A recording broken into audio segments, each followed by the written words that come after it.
DA leaders and supporters united in soul. They are simply saying it's just a matter of time for them to take over. This as the country heads to the 2024 national elections in just less than a year. For the past 4 days, party leader John Steenhuisen has been in Gauteng. He has engaged with residents in Soweto and visited the service delivery sites in the DA-led Vaal municipality, among others. For a decade, Vaal under the DA has been rated as the best municipality in Gauteng. It has recorded an unprecedented 9 clean audits with the lowest unemployment figures in the province. And after almost a week in Gauteng, Steenhuisen says his message for change has gained traction.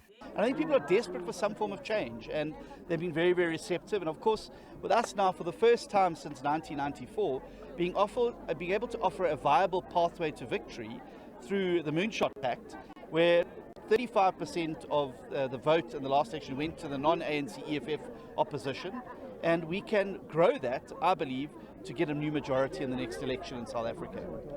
The DA leader says an alternative government is possible in South Africa, but he insists this is only dependent on the over 25 million people who are either registered but never cared to vote in the last elections, and those who are eligible to vote but simply don't care to participate in the democratic process. Well, that's exactly what I'm going around talking about to people, particularly in communities like this.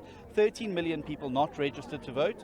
14 million people are registered but have just never voted before in the last 2 elections. So the message is, you can sit at home complaining, you can burn tires on roads, you can throw stones. This government's not going to listen to you.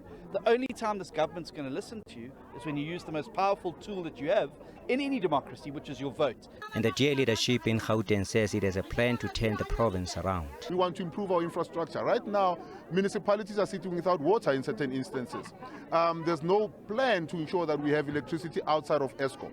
We want to make sure that there's police. We want to make sure that we equip our people to be on the ground, and we want to give them the right, resources to fight crime and not only speak about it. The official opposition says if it takes over the government, service delivery will become a reality and not a pipe dream of the last 3 decades. Ntebo Mokobo for SABC News in Vaal.